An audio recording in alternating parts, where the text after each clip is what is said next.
Live in living color, baby. Look in my eye. Oh, wrong living color. My bad. Live from an undisclosed location somewhere that may or may not be my house. Welcome to the inaugural, not first annual, the inaugural. There you go. Wrestling with Ego's year-end awards. Thanks for taking those notes. You're welcome. You're welcome. I try to be a good student of the game. Also known as the Egies. The Egies. That works. Yeah, for now. For now. We'll take try, it under advisement. We'll try to do better next year. My name's Patrick, joined as always by my best friend, my homeboy, my counterpart, if you will. There's, Gorilla Monsoon, Bobby the Brain Heenan. Hey, Brian, how are you, good sir? I'm doing well. Thanks for having me. Glad to be here. Ready to kick off 2020 in style. 2019 was a wonderful year in professional wrestling. Lots that we liked, lots that we didn't like. Oh my goodness. And we'll talk about it. We'll unpack all of it. How was your holiday celebration? Holiday was good. Got nice Christmas with the family. That's important. Both the girls, the Wonder Boy, Mrs. Rant Modon, all were here at the house along with my mom, Mrs. Rant Modon's parents. It was a great time. Excellent. New Year's was awesome. Short shift. Shout out to the staff at Heidelberg for letting the second shift guys out at 8:00 last night. Yeah, appreciate it, y'all. And on the way out, I was instructed by one of my bosses to help myself to a little bit of the bubbly. Yeah. Yes. So yeah, got a bottle of champagne. Very nice. From the company to ring in the new year. And as you heard the story earlier from Mrs. Rant Modon, who was literally on the other side of this wall. She's right over there, and at some point she's probably gonna scream at me for being a dumbass. She mentioned the fact that I had tiny bit too much to drink, which if anybody that knows me, I'm a lightweight, and I fell asleep on the couch, which by the way is on the other side of that wall. There's a lot of things on the other side of this wall, ladies and gentlemen. Yeah, right now there's a 10-year-old, the other part of this tag team right here, the couch, the TV, maybe one or two cats. I don't know. But we definitely appreciate you guys joining us for this week's episode of Wrestling with Egos, however you're listening to us, whether it's on Anchor Podcast, whether you're watching us here on YouTube and seeing our gorgeous faces side by side, doing what only we can do, Intergalactic Radio, whatever. Thanks for joining us. We hope that the worst you saw, we hope the best that you saw in 2019 will be the worst. I messed that up. We hope the worst. We hope that the best you saw in 2019 will be the worst that you see in 2020, which means your 2020 is going to be outstanding. Thank you for saving me from myself. You're Brian. welcome. Thank you. God. This way we don't have to reshoot it 64 times and that sort of thing. Yeah, I may or may not be drinking. Okay. Hey, my house. I don't have to drive. That's true. That's great. Yeah. So anyway, before we get into all the year-end awards, which we've got a total of 7 different categories that we're going to break down towards the end of the show. And those categories, by the way, are posted for your viewing pleasure on our repository site. That's bit.ly/withegos. So you can peruse all the categories, see where our minds are at. There are a few late-breaking additions, which we will get into, and the website will reflect those additions a little later on. Yeah, because in discussing with our selection committee, we went down to the war room and we had the selection committee discussing things, and certain members of the selection committee basically chapped Brian and I's asses for not having a couple of entries. After complimenting us on the catering, because the catering was top notch. Oh God, but, yes. That beef tips and noodles was really excellent. Beef tips and noodles, the beef Wellington. Yeah, huge. Big thanks to Betty for doing that, and by that I mean Betty Crocker. Anyway, But before we get into that, we did discuss a few current events that are happening because we want to make this a little bit topical before we get into the awards. Yeah. There's a few storylines that are going on. But before we do that, we got to plug the rest of the good stuff. Yes, we do. As always, feel free to chime in on this conversation and anything else we've ever done. You can hit Brian up on the old Twitter machine at bcrigo15. And, of course, your boy over here is at apropos rant mode on. RJ, wherever he might be. I think RJ might have been abducted by aliens. I doubt that. RJ's handling his business, and we wish him all the best in 2020. He'll be back with us hopefully soon. Yeah. And he can be reached at RJ Eman with 2 N's. You can also hit us up through the email. That's wrestlingwithegos@gmail.com. And we also want you to subscribe if you haven't already done so, and spread the word. Tell your friends what we're doing because we love the word of mouth. We love seeing those viewerships inching up. And I want to send a personal thank you to my friends Stu and Brittany. They texted a picture of them watching the most recent fireside chat. The one that had an actual fire in the fireplace. Which, by the way, dude, awesome job. Yes. I loved it. I thought it was great. I truly think your fireside chats from episode to episode have just been getting better and better. Thank you. And I can't wait to see what you do. And I can't moving forward. I'd be remiss if I didn't shout out the Lovebird because it was her idea and we were getting ready to sit down and wrap presents that night. She's like, there's a fire in the fireplace. You should probably do a fireside chat. And then that set the wheels into motion. So, Billy's Ben, so. My sister-in-law's great. She is. And so thank you to everyone for their support. Thank you for your feedback. It means the world to us that you're consuming our content. And that's what we're going to continue to deliver to you in the year 2020. Absolutely, because trust me, tonight it's all going to be about consumption. Yeah. Yeah. By the way, I'd also like to point out your sister-in-law's great too. Not, and I'm not talking about your wife's sister. I'm talking about your boy's wife. That sister-in-law. She's pretty awesome too. Don't get me wrong. Your wife's 2 sisters are both pretty awesome too. But I'm a little biased. Yeah, we understand that. Yeah. That's great. So, a couple things we wanted to talk about, and let's be honest, ain't really that good. 2 of them aren't really that good. Yeah. One of them is pretty huge news. Oh, yeah. And you know what? You want to get the bad stuff out of the way first? Let's get the bad stuff out of the way, end with a positive, and then we'll go into giving out some hardware. Yes, sir. So I'll let you take whichever one of the 2 bad ones you want to lead off with. Because trust me, this could easily be, you know what? This actually is. It's our good, our bad, and our ugly. Yeah. We have our ugly, we have our bad, and we have our really, really damn good. So this storyline has been really the angle that keeps on giving. A little bit of kayfabe right here. Okay. So the Rusev, Lashley, Lana angle has been, invading our collective consciousness since the summer, I think. It's been a bigger dumpster fire than the Cleveland Browns. And that's saying something. And just when you thought they were finally going to put this out to pasture, and I really should have seen this coming, because there's never been a wedding in WWE that I can remember that hasn't had a problem. Macho and Liz is the only one I can think of. Well, even so, at the party, there was a snake in the box. Oh, Jake, yeah. So it's, could have been a whole lot worse. It could have taken advice from Justin Timberlake. No. Step 1, cut a hole in the box. Okay, step 2, let's get back on track here. Exactly.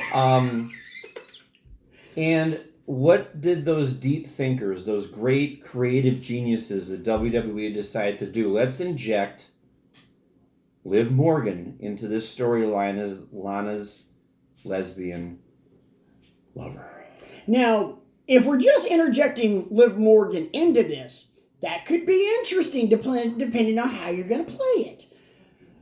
But I think some context here is appropriate. Yeah. And this is where this gets filed under the ugly, or to Chris Jericho, a little bit of the ugly. Yeah. Here's what I thought in my naive little wrestling mind was going to happen here. They've been doing these vignettes with Liv over the past, I would say, month almost, where It was going to be a reinvention. I gotta find out who I really am, and I've got to do all of these things. Right. Where I thought they were headed with this is she was completely destroying the character that she had right now, which the blue tongue, pigtails, right. riot squad, Jersey girl. Yes, and you weren't going to see her for a couple of months. That's where I thought they were going to head with this, and then maybe after the Royal Rumble, she was going to be introduced as the muse of the Fiend.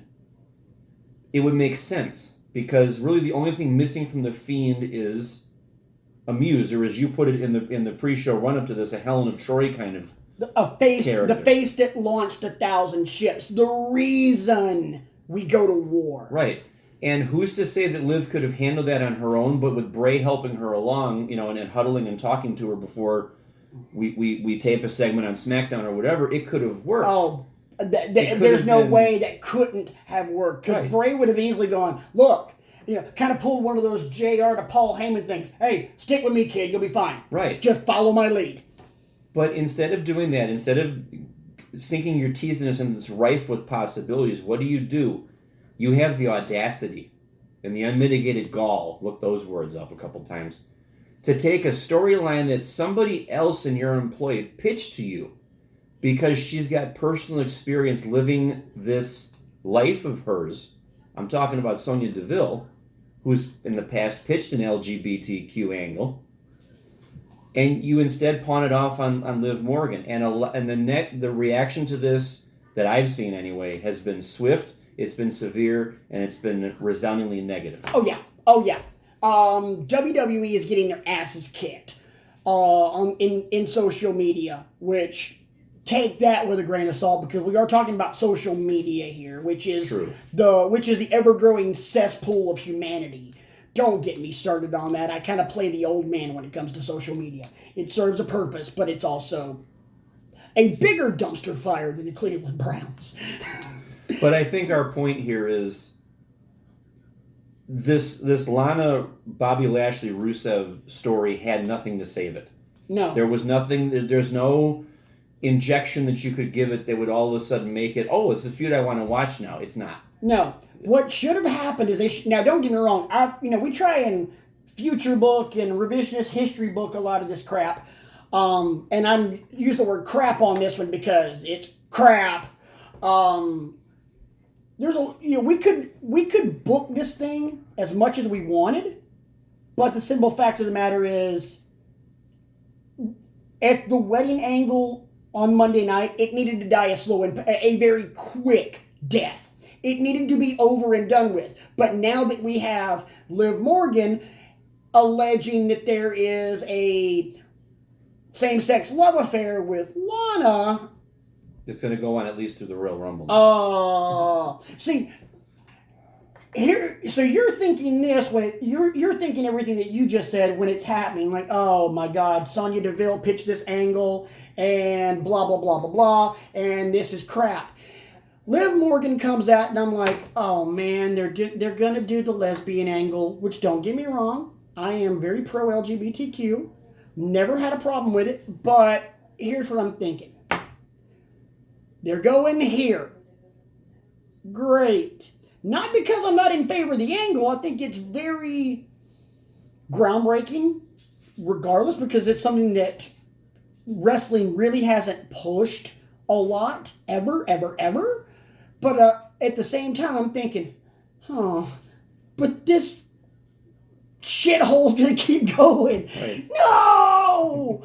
Damn it! You're doing it with the wrong people. Right. It's an angle worth pursuing, but you got to pick the right people to do it with. And who better than Sonya, who's an advocate for that kind of a lifestyle? You could have done so much with that. You could have had persecution, someone coming after Sonya because she is gay. You could have had Sonya kind of almost railing against everyone else and kind of being that militant that we do see in society. You could have viewed her as a hero. You could have done all of these things. A lot like what they're doing with Mustafa Ali. Mustafa Ali's a Muslim, but instead of portraying him as that stereotypical, chic, the heel, the anti-American guy, he's Be the Light. He dresses as Sub-Zero, and it's awesome as hell. Yeah. But no. We have to keep this abortion going. Now look, I can come up with 1,000 different horrible ways, horrible references and analogies and idioms to refer to this angle. And some of them should never be shown on YouTube or shared on a podcast. And Brian's heard some of them, and sometimes he wants to unfriend me face to face. He's like, where's that damn button? Oh, I mean, wait, the bottom line is obviously that for whatever reason, WWE thinks they have a great story here. And they either think they're enhancing it by doing this, or they're going to get more eyeballs on it because they're doing this, but you're doing it for the wrong reasons. It's not an angle that anybody has been clamoring for since it started. And this isn't going to make me want to watch it anymore. No. I'd like to point out 2 references as to why this is a bad idea. You know that there was that article online that floated around about a year ago where some scientists in some European countries said that they were 5 years away from being able to genetically manufacture dinosaurs. And someone responded that there are 5 movies that say why this is a bad idea. There are 2 reasons why this Liv Morgan interjection of this angle is a bad idea in wrestling. Reason number 1, hot lesbian action. That Eric Bischoff angle during the height after the real height of the Attitude Era, because there was the Attitude Era when it was kicking ass, and then WCW died, and it went in the toilet, and then it came back up to about here. Yeah. There, and then when John Cena decided to go, rated G, rated TVY, then everything went. So the HLA angle, god awful. Reason number 2, Billy and Chuck. Oh my goodness. The only thing that came out of that was the surprise that the minister was Eric Bischoff. That was it. Oh, and the fact that Stephanie McMahon took that elevated Samoan drop from either Rosie or Jamal. I couldn't remember what it was. Insane. And that was probably the best bump she's ever taken. And keep in mind, every bump Stephanie's ever taken on camera has been awkward AF. So the bottom line is I just don't know how there's any saving of this angle. There really isn't. I just wish it would go away. And, all parties involved. I mean, Rusev, you could argue, is getting a little bit of a bump from this, some sympathy and that sort of thing. He's still over with the crowd. They're turning him uber face, which is what they have needed to do for God knows how long. Right.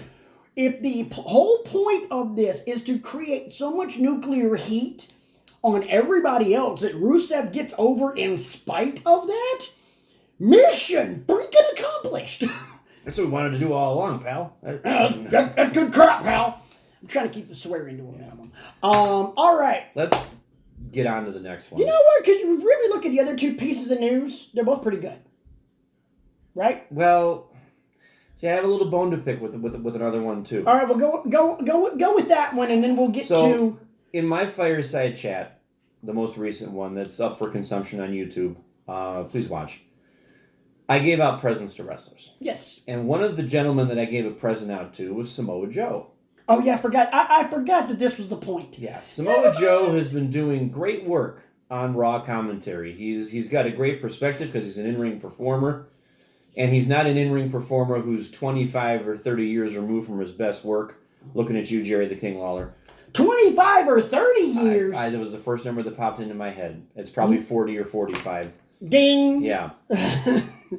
And I knew that his return to in-ring competition was imminent. And so that's why I thought, okay, we need to get you into a meaty feud with somebody. We want to strap the rocket to you, And I think a good person to do that with is Roman Reigns, because you can keep playing that middle ground between heel face. Reigns would obviously be the face in that feud. I was happy to give you that gift, Joe. And then 2 weeks ago on Raw, Seth Rollins comes out with his heavies, AOP, who I think it's a good rub for AOP. I do too. They're getting some good exposure. They're not being asked to talk very much.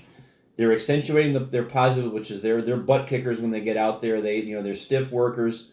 It's all great. Only downside is they have to wrestle in suits, which then looks absolutely stupid. And uncomfortable. And uncomfortable as hell. At the same time, a positive of that is less Rollins talking, and Rollins gets to be a heel again. And I'm good with that because, as CM Punk said on WWE Backstage several weeks ago, he sucks as a good guy.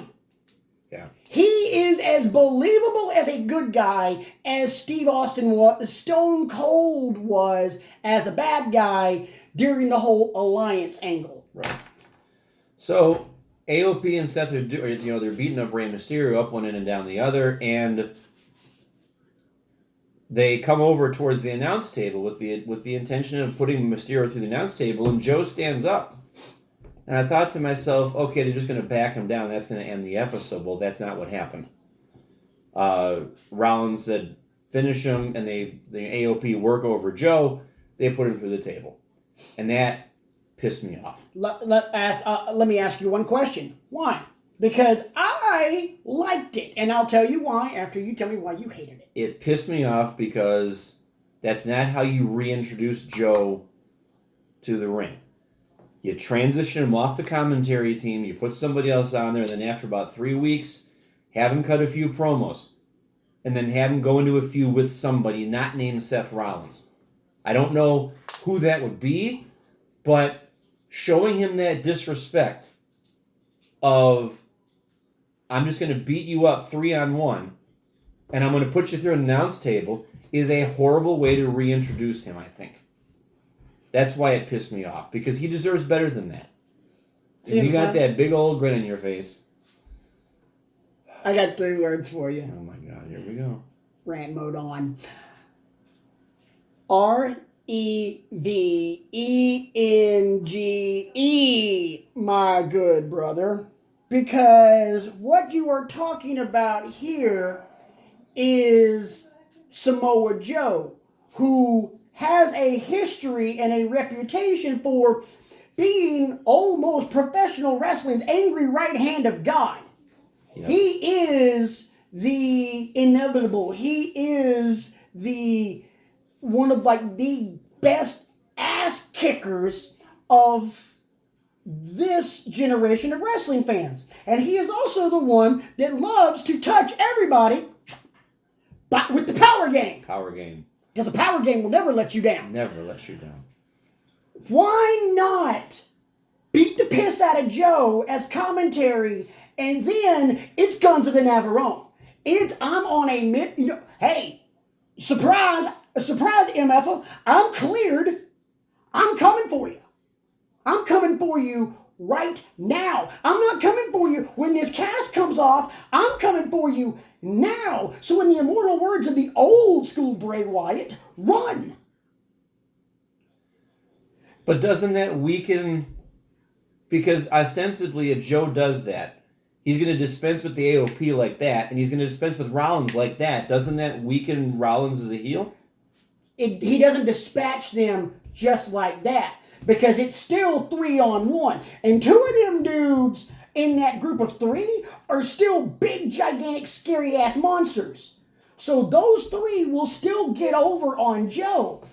Then you bring in KO with this alliance. Then you bring in somebody else, and you can continue building this thing. So what you end up having is one guy who's going to be the forefront of this 3-man face group, and they're going to be the one that goes after Rollins, more than likely Joe. You're going to have KO and you're going to have somebody else, and they're going to be the ones that are going after AOP, and it's all going to culminate to the granddaddy of them all in Tampa, Florida, where Auburn lost to Minnesota today. Damn it. WrestleMania. So I personally think that Joe going through that table is the spark that ignites the entire feud. Rant mode off. Still pissed. I understand what you're saying, and I get it makes logical sense, but still pissed. How are you going to do Joe like that? Joe's been a heel his entire time in WWE. Doesn't matter. Still like him. Oh, I know you do. I know you do. And I do too, because I love me some damn heels. But at the same time, there are a lot of people that watch our show, and there are a lot of people that are in the crowds and these shows that we go to that only like the faces because that's who Vince McMahon tells them to cheer for. You know, you're going to have, you know, this dude over here in Section 6 with his 3 kids, and they're only going to cheer for Roman, and they're going to cheer for Ricochet, and they're going to cheer for the New Day, and all of these guys, because that's who we're supposed to cheer for. Yeah. They're not going to go, oh, hey, Bray Wyatt, awesome. Yeah, Bray Wyatt. They're not going to mark out for Bray Wyatt. They're not going to mark out for the OC. Throw that up. They're not going to appreciate just how good Baron Corbin is becoming and how much we want to punch his freaking teeth in. Things we thought we'd never say in 2020, ladies and gentlemen. We started 2019 by going, Baron Corbin comes on the TV, I want to change the channel. Why are we doing this angle with him and Kurt Angle? Oh my God, this is crap. At the end of 2019, we're like, Baron Corbin's pretty good. Yeah. It's one of those heels where if you see him, you go, hey, love your work. I love booing the crap out of you, man. I just want to just reach through my TV and just slap the hell out of you. To which he would respond, thanks, man. I appreciate that. So now you get to talk about the good thing that happened. And when this news broke about crap my pants, because this is huge, and I wish to God, RJ, I wish you were here, man. I wish you were here. We know you're turning cartwheels about this. Oh, you better be. Cartwheels, backflips, maybe even a shooting star press while we're in there. Yeah, maybe even just work safe though. Work safe. Yeah. Anyway, in the build up to, I can't believe we're saying this, the very I think it's coming up this weekend.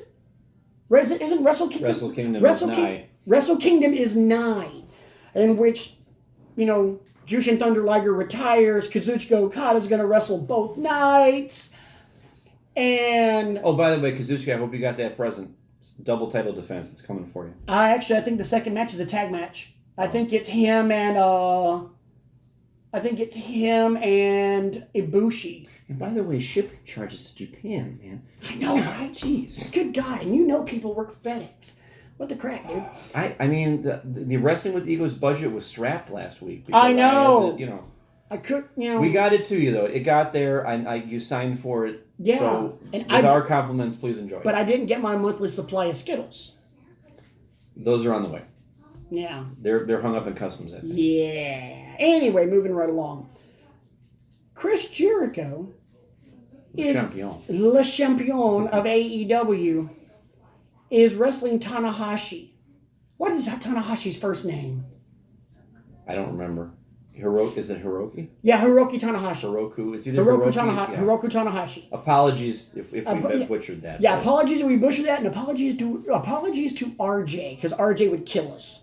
But it's Tanahashi. No. Yeah.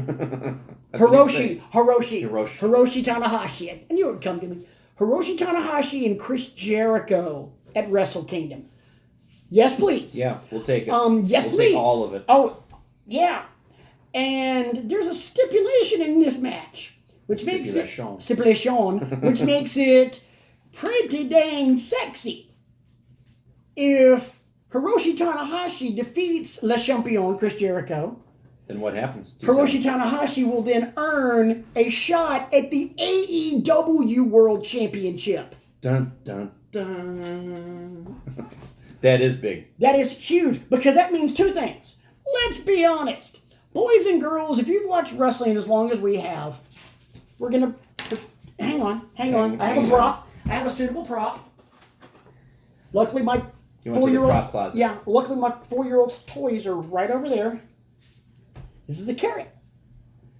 And you don't dangle a carrot in front of somebody, and especially in wrestling, without there being a payoff. Exactly. They never do this. Like, okay, great example. If, Johnny Gargano gets to pick one stipulation, Adam Cole gets to pick one stipulation, and if it goes to a third fall, William Regal will pick the stipulation. Well, guess what? We're going to 3 falls. If Hiroshi Tanahashi beats Jericho, then Tanahashi gets a AEW title shot. Do the math, boys and girls. Tanahashi's going to get an AEW title shot. Magnificent. Which this means 2 massive things. Number 1, Tanahashi on an AEW show or an AEW pay-per-view. Could also mean both. He could make an appearance on Dynamite, and even though the guy's R-rated, the guy can still go. I mean, God, look at Jericho. He's like 90. I don't know how old he is, but damn. But also, this also leads everyone to believe that there's a partnership looming between AEW and New Japan. Because this is a question I brought up. Oh, crap! Yeah. I brought this question up to both you and RJ when we did a 3-man show. I want to say it was like end of September. I asked about... It was around G1 season. Yeah.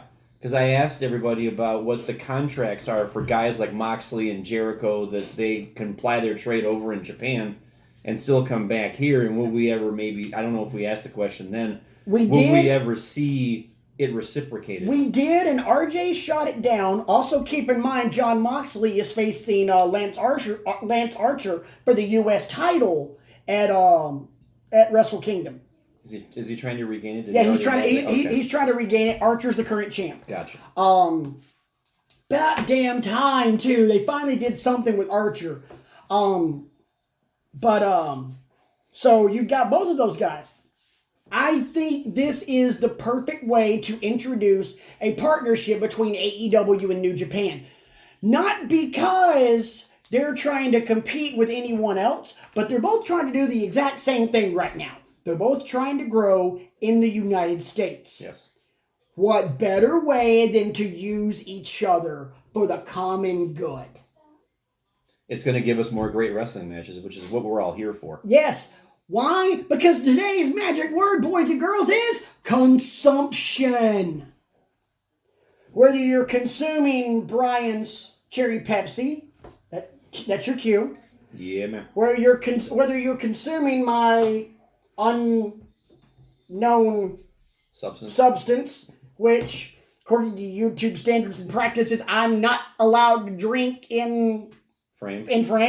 I keep going that way. Or you keep walking out in the kitchen at midnight and grabbing a little more of the little cookies off the plate of holiday Christmas cookies. No, that was a squishy face because she literally walked behind the camera and grabbed. That's actually made me thought of it, but that happens at my house too. So don't feel nice. Bad. But yeah, consumption, and it's not just about consuming everything. It's about consuming good stuff. Yeah. Because Brian, we're both soda drinkers. Sure. You don't want to drink bad shit, do you? No. So Jolt Cola, I don't seek that out. But yeah, bringing the consumption and bringing these quality matches, if we do get this partnership, I think would be absolutely amazing. So please let this happen. Yeah, let it happen. Make it happen. Oh, absolutely. Here's another question. You've seen enough of Hiroshi Tanahashi from your homework assignments and things like that. Aside from Jericho, give me 2 guys who you'd love to see him work with from AEW. I think Tanahashi would be great with, actually, he could give Shawn Spears a rub. Because, correct me if I'm wrong, Shawn seems to be stuck in a little bit of limbo right now. And maybe that's because there's not a lot of TV time on Dynamite during the week or whatever. I'd love to see Tanahashi go with Spears. I'd also love to see Tanahashi go with Hangman Page. I would love to see Page. Because see, the thing is, I wouldn't want to waste Tanahashi on. Don't get me wrong, Shawn Spears is a great wrestler, but I would want to see him against high caliber talent. True. So I've got 3. Hangman Page, Pac, Ooh, Pac. And That would be wonderful. and Penta. That would be wonderful. Triple threat. Yeah. Yeah. Look at us booking AEW. Yeah, I know. Shoot. Tanahashi versus Pentagon Jr. Goosebumps. Yeah. Let's just let LFG. Yes. So it is about that time. You didn't start the timer. Yeah, son. I know. You didn't start the timer. It's about that I time. had one job. So, ladies and gentlemen, boys and girls, children of all ages, Wrestling with Egos in association with Squishy Stardust Films and Thick as Thieves Productions proudly presents the 2020 Wrestling with Egos Year-End Awards, the Egies. Technically, it's 2019 because we're giving awards for 2019. What's today's date? January 1st, 2020. I rest my case. Wow. Shut up. I mean, Anyway, all right, fine. The 20... officials note these awards are for performances between the year January 1st, 2019 and December 31st, 2019. Well, you know what? There could have been a wrestling match last night that could have been like the wrestler of, the match of the year. Roman Reigns versus Dolph Ziggler on the New Year's Eve broadcast. I forgot they did have a match. And no, that is not a And case. they also had, hello, my name is Elias. He was on there too. Yeah, and didn't somebody win the 24/7 title? I think so, but that's okay. We're not going to. You know what? Do you remember when that used to be fun?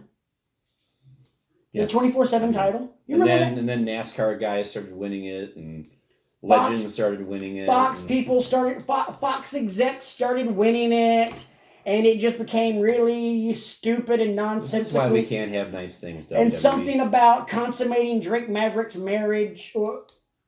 Has that happened yet, or I is it don't- still? I don't care. There's so much unfinished The only business thing in yeah. WWE I care less about than Drake Maverick's marriage consummation is Rusev, Lana, Bobby Lashley, and Liv Morgan. That's the only thing I care less about. And with that being said, congratulations to Rusev, Bobby Lashley, and Lana. You win our feud of the year. No, you don't. No, you don't. You not. do, however, win a very special award that isn't on our sheets. It's a plate of hot garbage award. Yes, it is a plate of hot garbage brought to you by Jimmy and Dee Haslam, owner of the Cleveland Browns. My goodness. Because trust me, nobody knows how to deliver a plate of hot garbage like the Haslams. You should have a Cleveland Browns shot counter. That's number 4. I know, because you know what? How that organization is run by a bunch of friggin' idiots. Man. WCW at the end was run better than the Cleveland Browns. So which category would you like to kick up the festivities off with? I would like to start off with a little bit of bad news. And no, we're not going to quote that guy. And go with our... Go ahead. I'm afraid I've got some bad news. Okay. Shout out to Wade Barrett. How you doing, buddy? Stu Bennett. Yep, there you go, buddy. All right. Worst performer of the year. We narrowed it down to 3 different finalists. We narrowed it down to Sasha Banks, to Dolph Ziggler, and Alexa Bliss. And with our selection committee, we ended up having a really good argument over... Which surprised me about this category. You'd think the worst would be pretty cut and dried.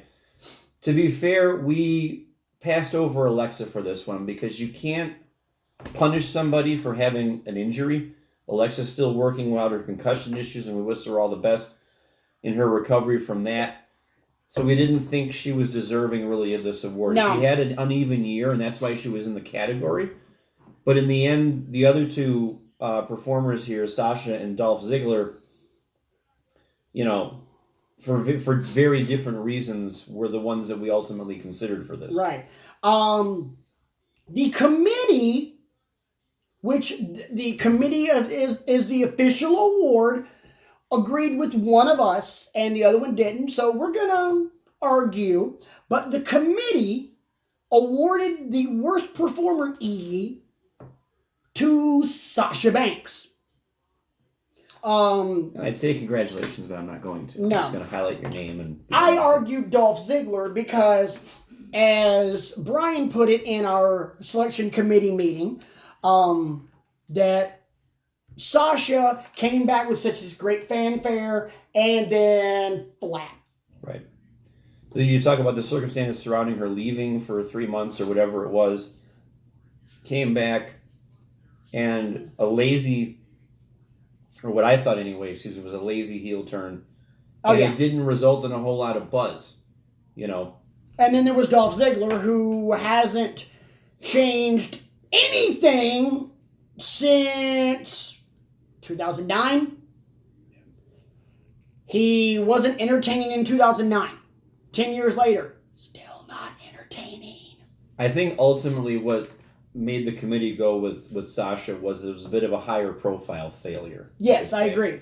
You know, Ziggler was never going to be more than an accessory to whatever storyline he was in, because he likes to think he's the guy, but clearly not. Clearly there's, 15, 20 guys above him on the pecking order. So he's running buddies with Corbin. He's running buddies with Shane. He's running buddies with whoever. Bobby Roode. Yeah. I will make the argument he could leave WWE right now, go to AEW, and he still wouldn't be the man there. He wouldn't even be in the top. He wouldn't even be in the top 10. My opinion. Accurate. Anyway. Yeah. So worst performer of the year, Sasha Banks.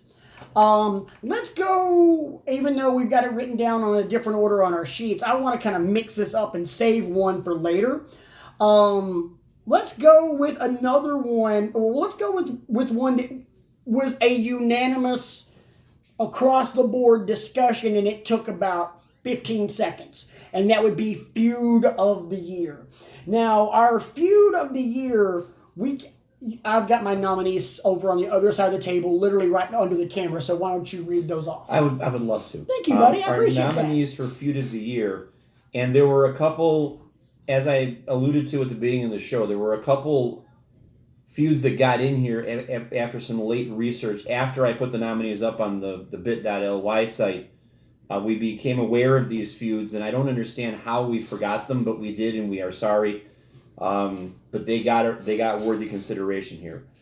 So our 6 nominees for Feud of the Year: Roman Reigns versus Baron Corbin from SmackDown, Adam Cole, Bebe versus Johnny Gargano from NXT, Becky Lynch versus Ronda Rousey from Raw, which was one of the ones that snuck in there, Jon Moxley versus Kenny Omega from AEW. We were mad as hell when we realized we forgot that, because one of our committee members, she mentioned that, and we were just like, took us to task on it.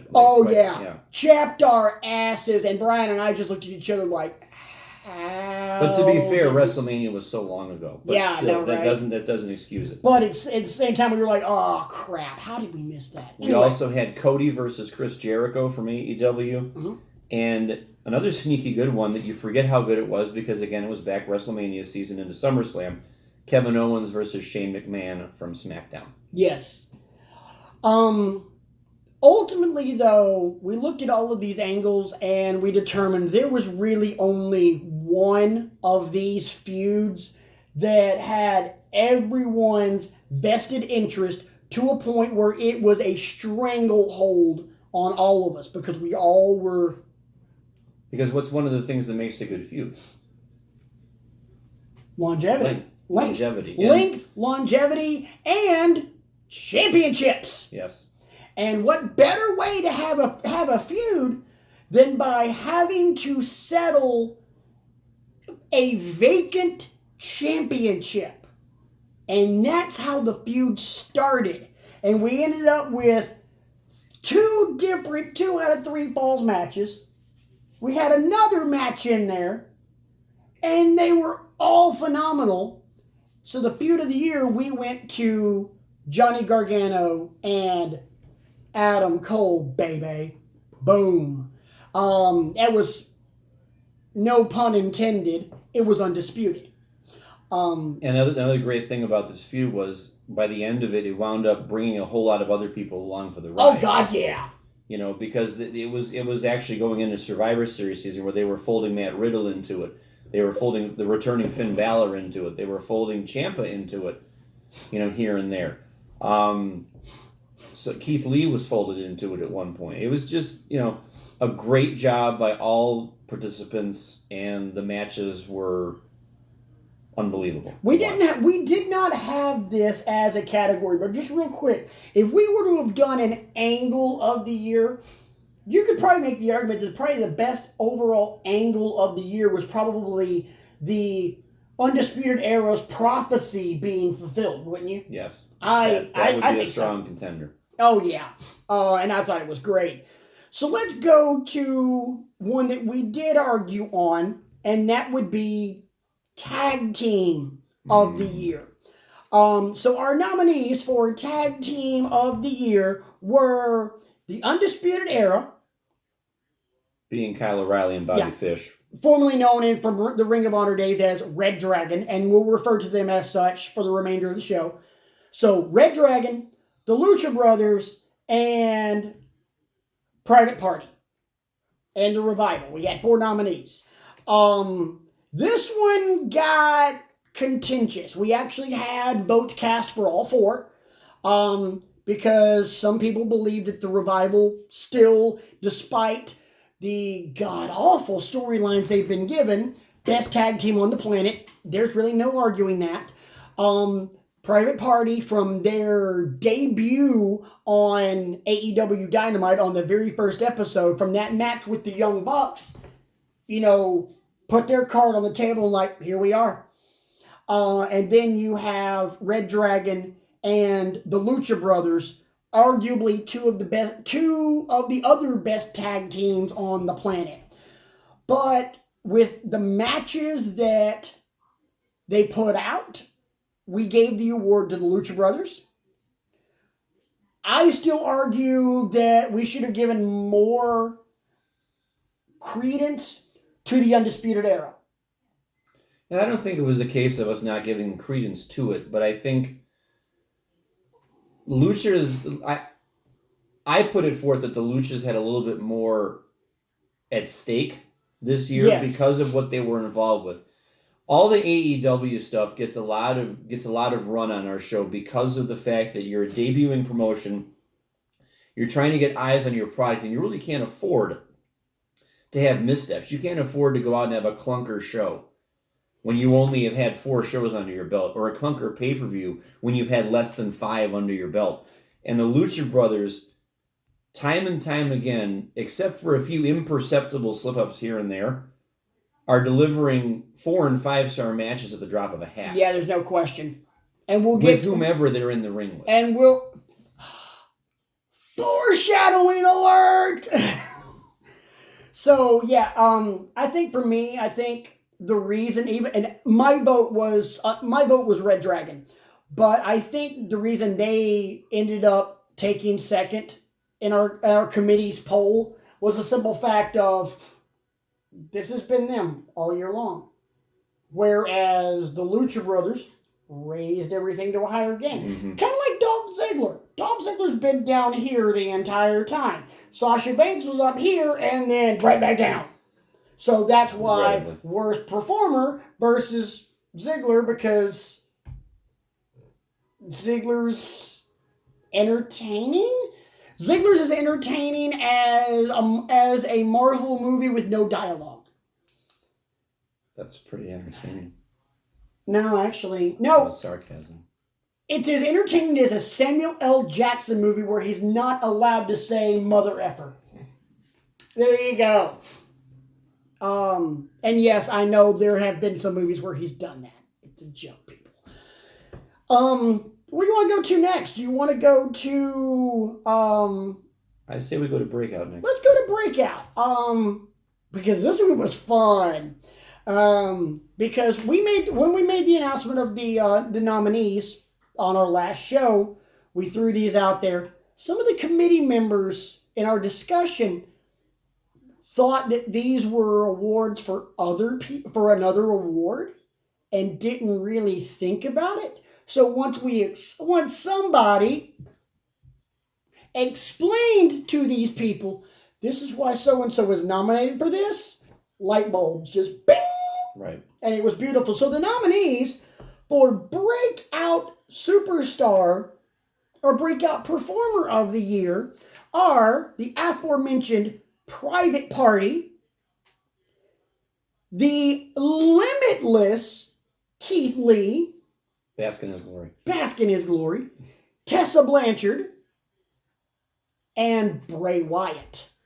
And the award, after consideration and after explanation, You're welcome. Went to Bray Wyatt.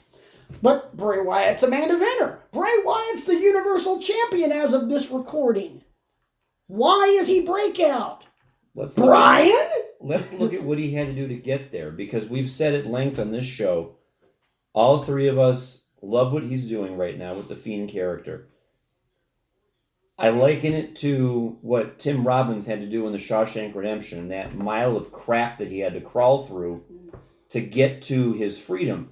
Bray Wyatt, every time I go back and watch old Wyatt family matches, I'm thinking to myself, geez, this guy, even back then, had the gift of talking, gift of all of it, and there was never any payoff. He was always losing the matches, so his words had no weight after about the fourth or fifth or sixth time. And then there was the Deleters of Worlds. Yeah, which, I mean, again, so much promise and so little payoff and all that. And then I said it again in this is the third time I've referenced my Firefly, or not my Firefly Funhouse, my Fireside Chat. Firefly Funhouse Chat! Where I gave him the gift of a year-plus long title reign, because this is the payoff. You're leaving a stack of contenders in a scrap heap behind you, and in subtle and sometimes not so subtle ways, you are changing everybody you get in the ring with. He wrestled at TLC in a freaking sweater! He did, yeah. And it as Bray Wyatt, not as The Fiend. He wrestled The Miz as the happy-go-lucky host of Firefly Funhouse. And still got it to work. And it was amazing. So that's what a breakout should be. It's somebody who has been doing things a certain way all this time, and then all of a sudden they have the germ of an idea, which we know with Bray has been happening for 5+ years now. He's been, trying to spin this out on people, and now it happens, and it's just, I find myself on pins and needles whenever a Firefly Funhouse comes on the TV. Because it's like, oh God, what is he going to do now? It's appointment television. Right. It's almost, you stop. You stop and watch. You stop and listen. It's like a cult. It's like church. Right. It's something like that, because there's just this following. Because, as he used to sing in his old character, he's got the whole world in his hands. And I'm here for it. And it's not to say that the other nominees didn't do great work, because, we're talking about them all over the place, but... Let me say this line. Bray Wyatt is doing revolutionary things in a business that we thought ran out of revolutionary things to do. That's why he's lock, stock, and barrel our choice for Breakout Performer of the Year. Yeah. And spoiler, he's not nominated for male Performer of the Year, because truth be told, the Breakout Award, in our opinion, was kind of like, yeah, you get this one because... Wait till we get to that list. But yeah, wait till we get to that list. But this one, for us, was kind of like, best character. Have at it. So we get to Female Performer of the Year. This one took less time than the Feud of the Year. It's another case of, how can you dispute what this lady has done? The nominees for this award were Tessa Blanchard from TNA, Bayley. It's Impact. It's not TNA. It's Impact. Remember. Tessa Blanchard from Impact, ladies and gentlemen. I've been corrected. Bayley from SmackDown, Io Shirai from NXT, and Shayna Baszler also from NXT. I lobbied very hard for what it's worth for Bayley because I'm on record as saying I loved what they finally did with her in the heel turn. It was a long time coming. Bitch Bayley is awesome. I love Bitch Bayley. Needed to shed, the trappings of a character that had grown stale, and the way it was done. Like if we had an award for heel turn of the year, I'd be fighting very hard for Bayley. There's 2 heel turns that I think would be great, especially from WWE, and they're both women, and they're both on this list. Io Shirai as the other one. Psycho crazy Io Shirai is awesome as crap too, and that entrance music is just banging. I'm sorry, I love it. And I've told the story about how Bayley's heel turn went off to 6 different people already. Yeah. And all 6 of them laughed at the fervor with which I was still telling the story. And they're like, okay, this happened in November, and you're still this like, I'm like, because it was done so wonderfully. Oh, yeah. It was great. Pull the hood, beat the crap out of the inflatables. And then walk down and have a 20-minute match with Charlotte and win the championship. Hashtag called it. You did. Called it. But all of that being said, how can you give it to anybody else but Shayna Baszler? No, you don't. You can't. This conversation lasted about a minute and a half. Pretty much. We announced the nominees, and it was like almost in unison. Shayna, I'm like, there was paper shuffling. I think we need to give it to Shayna. So, moving right along. Let's go to... And there was one thing that was brought up about Shayna that ultimately clinched it for her. She's got supporting staff. Yeah. In Marina Shafir and Jessamine Duke, but she didn't employ them that much. Nope. She didn't over-rely on them like Seth is with the AOP right now, where every time Seth needs dirty work done... Like Seth also had with J&J Security when he was in the Authority. And... When they come out and do something that's alarming, like, oh my God, no, you can't do that. That's outrageous. How dare you? One of our committee members made a great analogy, and he was brilliant in it. The fact that Shayna uses her horsewomen the same way that Flair used the horsemen way back in the day. Didn't use them until he absolutely needed them. As the ace in the hole. Not just like, well, I'm always going to be here. No, more like, surprise! Right. And that was it. But truth be told, even if that wasn't the case, Shayna's in-ring work has been impeccable. Yes. Her mic skills are very good, and she's gotten a whole lot better. She says just enough to make her point, and then she backs everything up in the ring. Exactly. Kind of reminds me of Dr. Death Steve Williams, God rest his soul. He'd prefer to do his talking in the ring, but he'd say just enough to get you in the door. And to me, she passes the heel test. Would I pay my money to see her get her butt whooped? Yep. Then again, I'd also pay her my money to see her in the ring and work because she's that good. So Shayna Baszler going away. We got 2 left. We've got Male Performer of the Year and Match of the Year. Do you want to argue first, or do you want to argue to end it?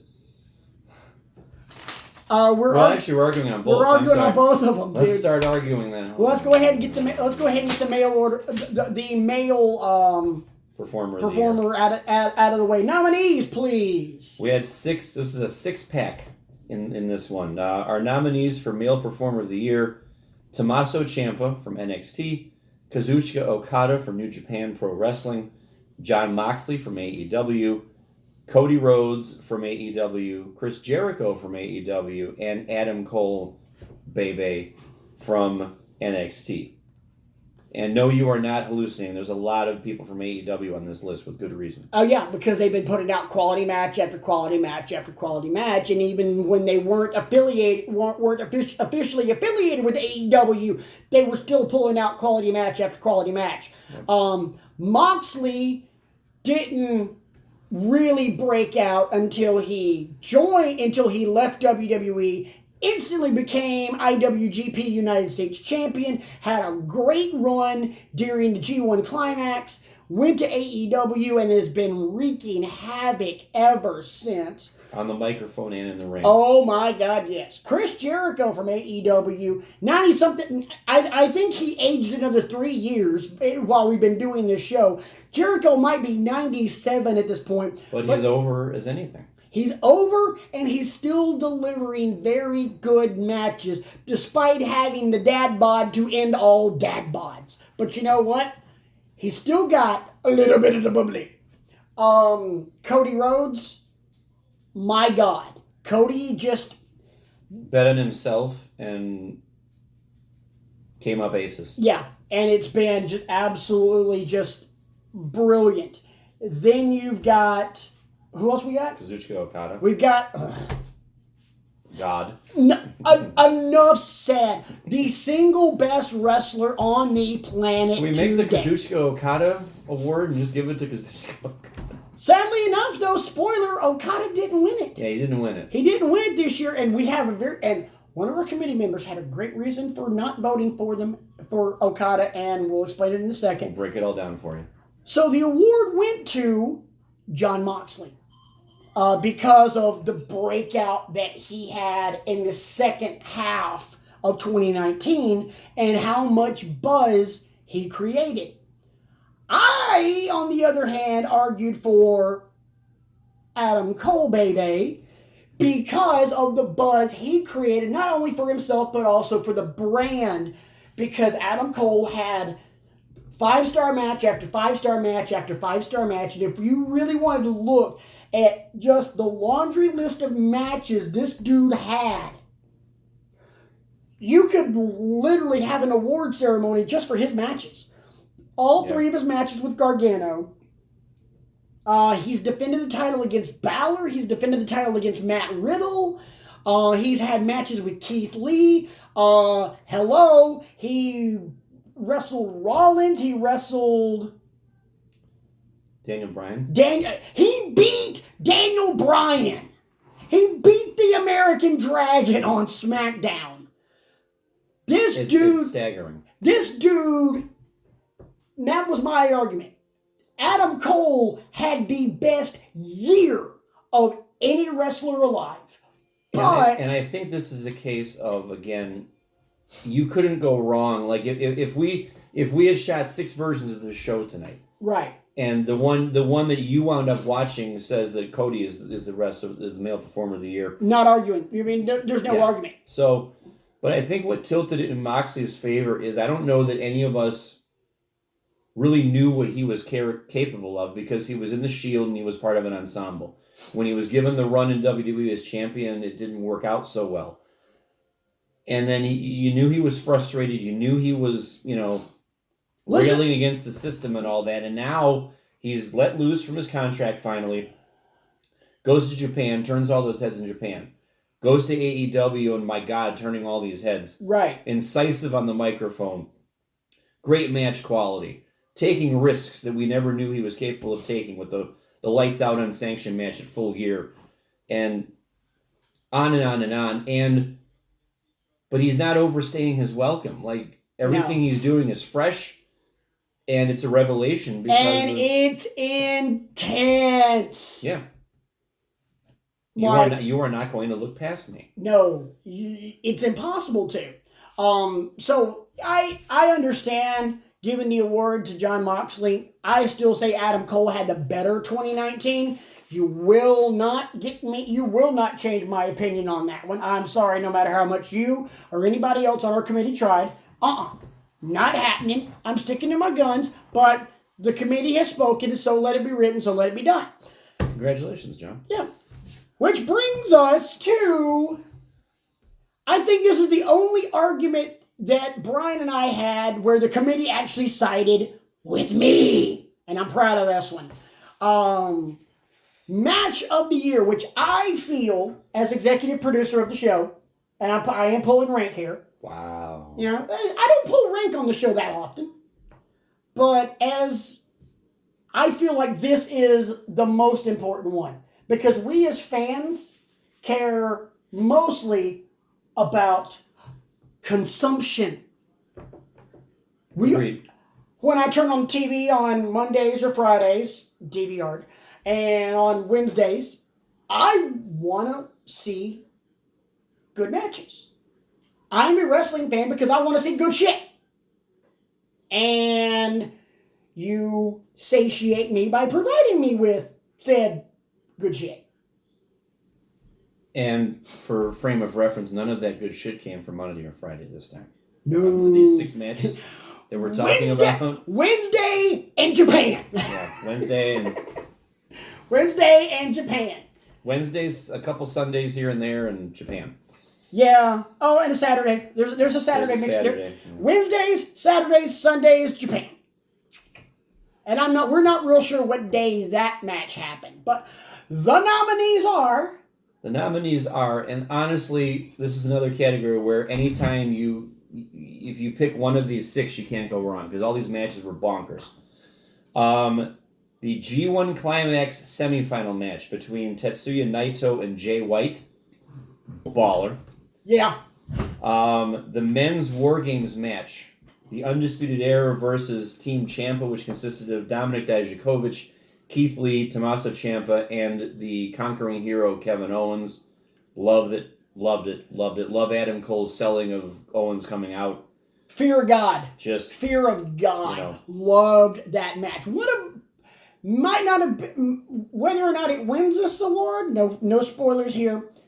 Easily one of my favorite matches of the year. Yeah, just enjoyable.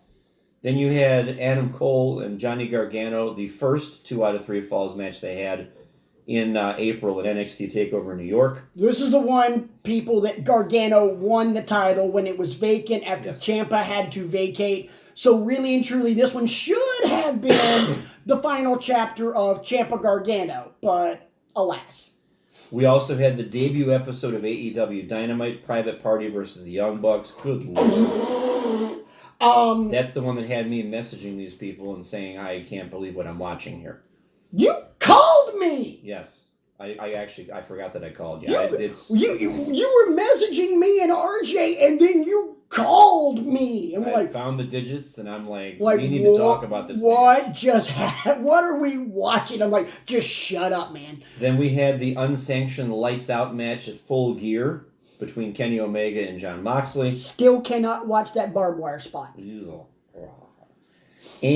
the November 20th, 2019 episode of AEW Dynamite, Rey Fenix versus Nick Jackson in a one-on-one match. No belts, no stipulations, no prize money. We're just going to go and we're going to wrestle, and we're going to blow your mind.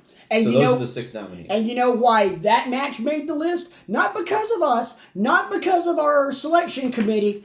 The lady on the other side of this wall was sitting on the couch with me watching that match going... I argued for that match hard because of the fact that you had a situation where Matt Jackson was dinged up and they had time to fill. Right. And now you have one half of the Young Bucks proving his mettle as a singles competitor against Rey Fenix, who we already know because of his history can go whether he's by himself or with somebody else. Right, and also a former world champion. Yes. In his own right. The award... Obviously, you can tell from Brian's argument that it was not, and also my wife's argument that it was not Nick Jackson versus Rey Fenix.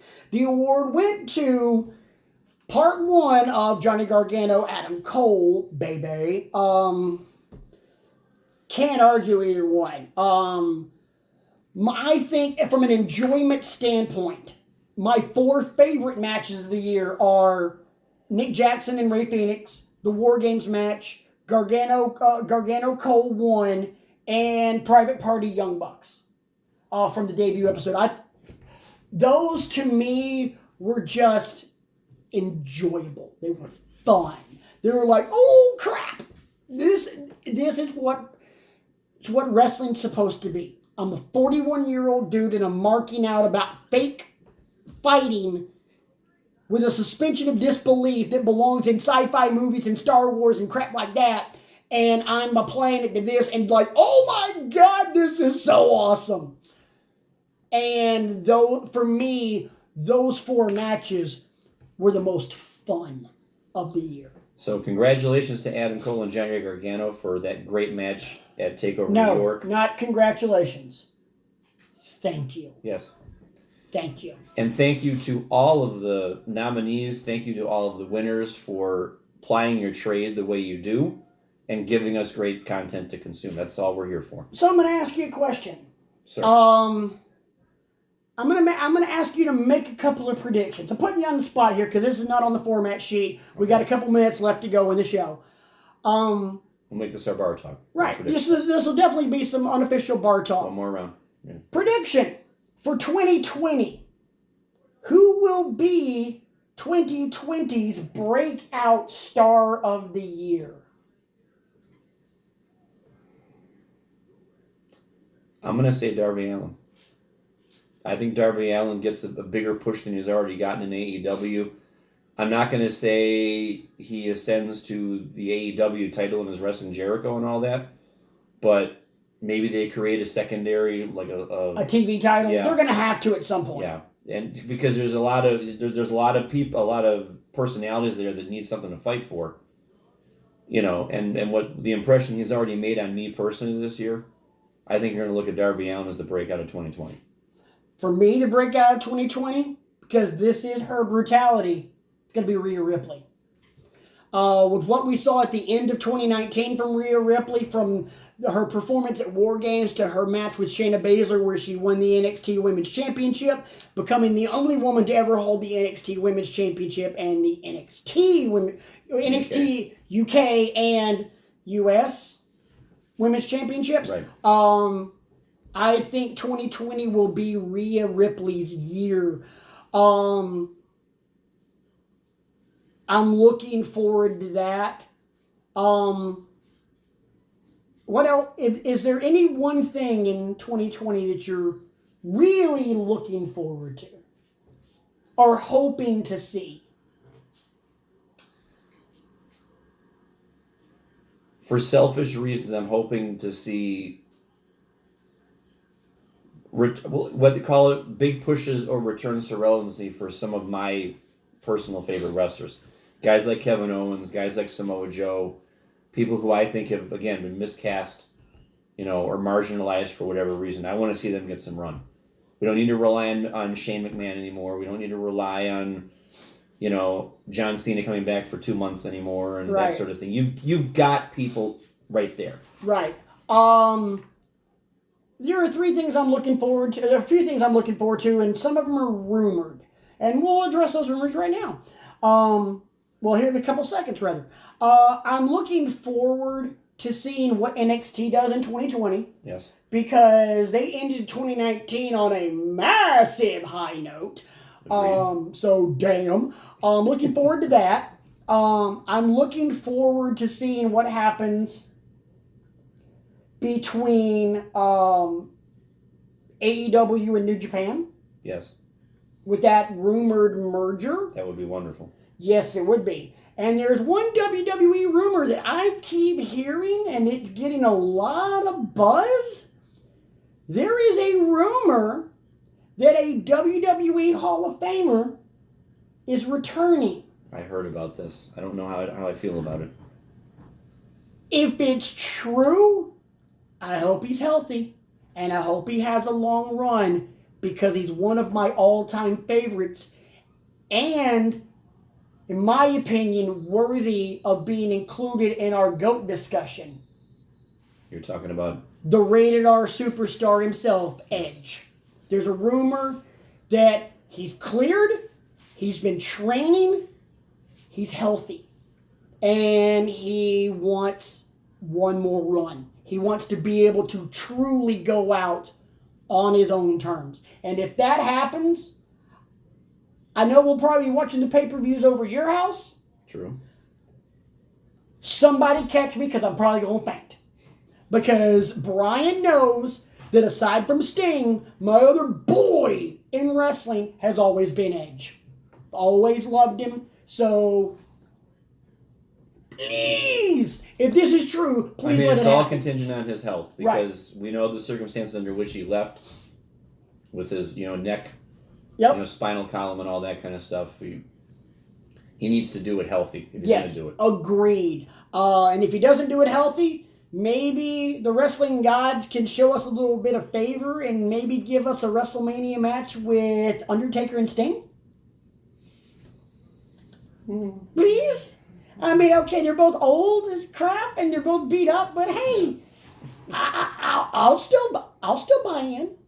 Undertaker and Sting, don't care. Gimme.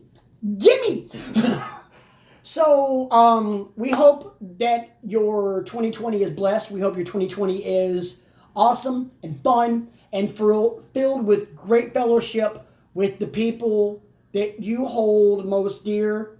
For me and this guy, because, along with him and the other people that are in my inner circle, I've been using that term a lot longer than Chris Jericho, but see what you did there. I know, but this inner circle is more of my true ride or dies in life. I look forward to continued relationships and continuing to grow and have fun and lots of laughs and lots of memories with my boys and my girls. Love you, my man. Love you too. All right. Let's get at it. Let's get at it. Enjoy the coming weeks of wrestling. We got a little bit longer of a break. We might be back next week. It all depends on my work schedule. Because, when you work in a warehouse and you distribute wine and it's Christmas, you don't really get home till like 3 o'clock in the morning. And sleep is I like sleep. Me too. Yeah. So, good Lord willing, and the creeks don't rise, as they say down south. We will see you guys next week on Wrestling with Egos. Have a safe, wonderful, and joyous New Year. And I got LSU over Clemson. And a big shout out up to David Stern, former NBA commissioner, who I saw earlier today on TV, passed away. Passed away today. Without him, the NBA wouldn't be what the NBA is today. So, appreciate you. That being said, we will see you guys hopefully next week. For Brian, for the disembodied voice of RJ, for the squishy face and Mrs. Rant Mode On, who are on the other side of that wall, and I'm probably keeping Mrs. Rant Mode On from doing work because she's probably charting because, hashtag nurse life. This is Brian. I'm Patrick. We'll see you next week. That's our story, and we're sticking to it.